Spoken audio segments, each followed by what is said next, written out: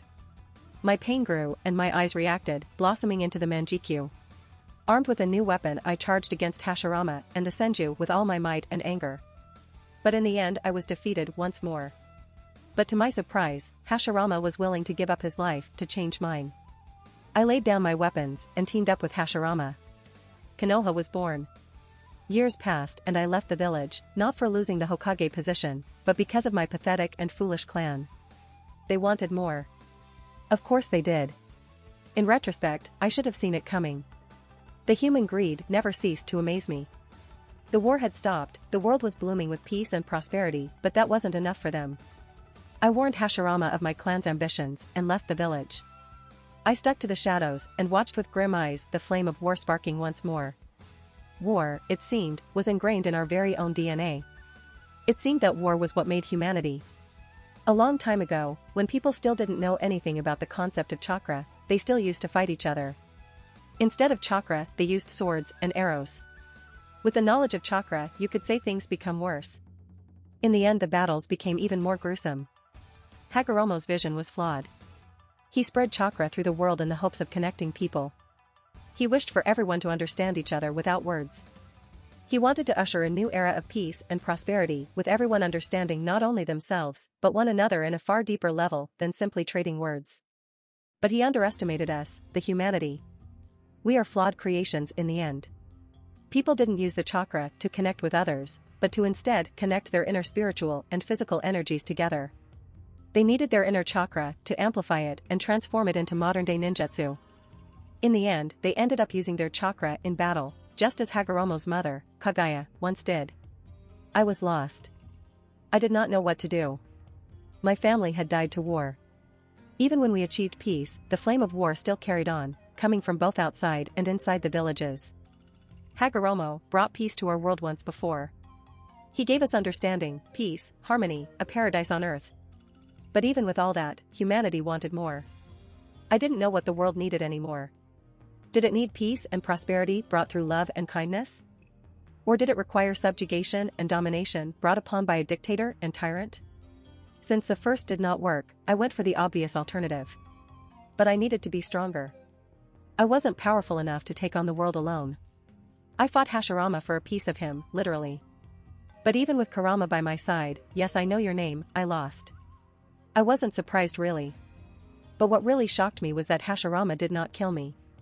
At the very end, he looked at me and walked away. Neither of us could kill the other. I was terribly weak, injured, and bleeding. Then she found me.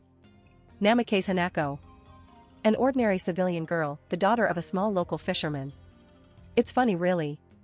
How the fate of the world rested on the hands of a single, seemingly mundane and unimportant woman. She found me. Dragged my unconscious and bleeding body to her house. She treated my wounds, fed me even when food was scarce, and pulled me out of my own darkness. She showed me kindness even when I offered her nothing but hate, resentment, and coldness. She was gentle, strong-willed, and kind to a fault. She valued her family just as much as me. I could see so much of her in Hinata. It's funny that both hers and Hinata's name were related to flowers. Hanako reminded me of what we were. Humanity may be flawed, but I had finally seen the goodness in some of them. But my vision of world peace through domination wouldn't allow the goodness in this people to flourish. So I changed my ways, going so far as leaving it all behind. Why should I the one to bring peace to the world? They had just as much duty as I had. I had found something else to live for. Hanako was my light, my love, my wife, my queen. Then death came for her. I held her in my arms as she left this world. And even in death, she had a smile in her face. I had never felt so much hatred in my life. I slaughtered those rain shinobi, and my hate dimmed but still lingered. Hanako, she died because the world was at war.